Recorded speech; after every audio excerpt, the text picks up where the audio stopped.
Today's notes are brought to you by The Little Mermaid. It's 12-2 chords and arcs, and you do need 2 markers. That's mandatory. Make sure you grab a graphic organizer. We're going to be taking a short vocabulary notes at the top and doing 2 examples at the bottom. For your vocabulary section, we're going to be going over 3 vocabulary words: what's a chord, an arc, and a central angle. These bottom 2 you already know, but chord we're just going to review really quickly. Let's do the ones we know already. So a central angle is an angle that's created from 2 radii that are coming out from the center point. So we could call this central angle, let's say 25 degrees, and that would be a central angle because its vertex is on the center. The arc that's created by that central angle is a piece of the circle's edge. So it's a part of the circumference. It's not the entire circumference, but it's a portion of it. Last but not least, what's a chord? The definition of a chord is it's any line whose endpoints are on the edge of the circle. So you can have a chord like that. You can have a teeny tiny chord like that. You could also have a chord that's very long. The most popular chord of all is the diameter. So there's another chord, and those are all examples of chords. So for this section of the notes, we're going to be going over 3 different theorems, and what we're going to do is we're going to pick out some words from the word bank to create the theorems. Then we're going to fill in a diagram and example that represents the theorem. So the first one we're going to read is this one. It says, in the same circle or in congruent circles, congruent central angles create congruent. Now there are 2 different things that they create: congruent something and congruent something else. If you have central angles, they create congruent arcs and congruent chords. So let's take a look at what that means. So let's assume that you have your circle and that its center point is O. So I'm going to create a central angle here, and I'm going to make it just like the one that we did in our example. I'm going to make it 25 degrees. And I'm going to make another one down here. It's not a vertical angle, but it's another 25-degree angle. Those are 2 central angles, and with those central angles, here's what they do. It creates a congruent arc here with this congruent arc. So if those 2 angles are equal, then those 2 arcs are equal, and I could show they're equal by doing this. And the second thing it does is create 2 congruent chords. So this is going to be kind of hard to see, but from this endpoint to this endpoint, so the endpoints of, let's say, the angle, if you connect those to make a straight line, to kind of create a triangle, that creates a line that's congruent to the same line or the same chord on the other one. Let's go ahead and give these some names. So I'm going to go ahead and call this A, O, B, and C, and D. And here's what I know. If angle AOB is congruent to angle COD, then here's what I had. Arc AB is congruent to arc CD, and the segment AB, so I'm showing it's a segment by putting that line over it, is congruent to segment CD. Okay, this next theorem says, in the same circle or in congruent circles, congruent blank create congruent blank. Now here we go. Congruent arcs create congruent chords. Okay, so what does that mean? Well, let's draw some arcs in here. So first I'm going to draw an arc over here. Well, let me give it some endpoints. So I'm going to have this endpoint E and F and H and G. And when I connect those points along the circle, I can make an arc and another arc. So they're not touching. I hope you can see that they're not touching.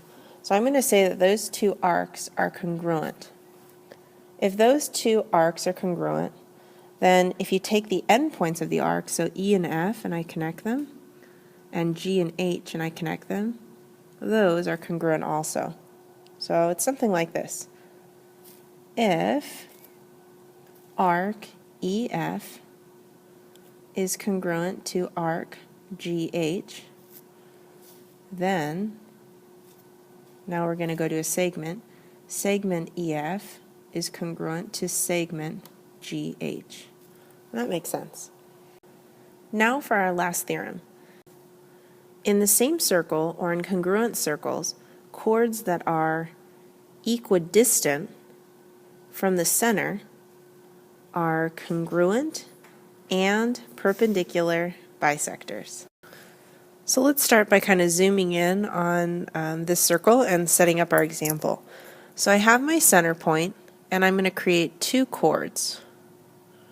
Now it says here that there are chords that are equidistant from the center. So that would mean that the distance from, actually let me grab a different color than blue. That means the distance from here to here and the distance from here to here would have to be equal. So they would be the same distance away from the center. So I'm going to go ahead and say that these are 4 inches and this is 4 inches. Now, what can we label given this theorem? Well, if they're equidistant from the center, then they are congruent and there are perpendicular bisectors. So if I gave these names, I'm going to go ahead and name this I, X, J, L, Y, and K. Okay? What can we say? Well, first of all, it says the chords that are the equal distance away are congruent. That means that IJ is congruent to KL. That means this line, this chord right here, is congruent to this chord right here. Now they're also perpendicular bisectors, so that means that this line right here, these two lines that are equidistant, they are not only perpendicular, they also cut this chord in half. So that means I could say that this line is congruent to this one, so these little pieces are congruent, and I could also say that these are right angles. And that's it. So the first thing I'd like you to do is copy down this example and the directions. They'd like us to find the length of XY, and then copy this diagram, and then we'll get started. So we're looking at a circle, and I see that there's a line coming down. I see that it's perpendicular, and that they've given me a radius that's 5 meters. Now they're asking me to find this total length of XY. Now what are my thoughts here? I'm thinking if I can find this length right here, then maybe, well, what's the relationship between this length and this length? Well, I know from my last theorem that if this line comes down and it's perpendicular, then these two lines are cut in half because it is a perpendicular bisector. So let's go ahead and do some math here. The first thing I'm going to do is I'm going to find or take a closer look at this triangle that has the measurements 3, 5, and this is my unknown. I'm going to use the Pythagorean theorem to find x. I want you to note that these are the legs and the hypotenuse is the 5. So I'm going to get x squared plus 3 squared equals 5 squared. Or x squared plus 9 equals 25. If I subtract 9 from both sides, I'll get x squared equals 16. So x equals 4. So now I can go ahead and say my is 4 meters long. So my bigger question is, what's xy? Well, xy consists of both my and xm, so it would be double 4 meters, so it must be 8 meters. Now for our last question. So again, I want you to copy down the directions, and then the diagram, and then unpause when you're ready to begin. The first thing I'm going to do is I'm going to read the directions, and then I'm going to label those measurements on here. So it says CD is 12 yards, OM is 5 yards, ON is 2 yards, find FN. So CD is 12. That means this whole distance right here is 12. OM is 5 yards, and ON is 2 yards. They want us to find FN, so we'll call that my X value. Well, the first thing I want to do is kind of evaluate what they've given me. Now, I can see that I have two chords right here, but they're not equidistant from each other. If they were equidistant, then I could say that, well, this is 12, so this whole distance is 12, so this must be 6. But that's not the case. This is longer, it's farther away from the center than this one. So my question is, how am I going to get this information to relate over to this information? Well, here's how I would relate these two together. I would say that these two sections have something in common. If I connected this edge to this edge, I would create a radius. And the radius around the circle is the same all the way around. So if I took that radius and I rotated this line all the way around to this point, I could show the radius over here, and you know what? That radius would be the same amount. So maybe I can use my information from this triangle and bring it over to this one. So let's look at our first step. The first thing I'm going to do is I'm going to take this smaller triangle right here and I'm going to evaluate it. So here's my triangle. I know this is 5 yards. I know this is my radius, but what is this measurement right here? Well, if this is perpendicular, then I know that it's a perpendicular bisector, so this must be 6. So I'm going to go ahead and put 6 yards here. So let's do the Pythagorean theorem. I have 6 squared plus 5 squared equals my radius squared.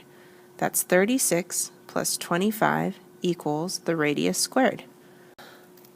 That means my radius squared is 51. If you square root that, my radius is the square root of 51. Okay, now I'm going to take this information that I labeled here, and I know I can translate that to my second triangle. So here's my second triangle. It's kind of flipped on its side. Okay, so I know this distance is 2 yards. I don't know this one. And this segment that was labeled the radius is the square root of 51. Okay, let's go ahead and put this in the Pythagorean theorem. Now again, I'm going to take my two legs and square them and add them together to equal the hypotenuse. Here we go. 2 squared plus x squared should equal the square root of 51 squared. That's 4 plus x squared equals 51. If I subtract 4 from both sides, I'll get 47. That means x equals the square root of 47. That means that my distance of Fn, my length, is the square root of 47 yards.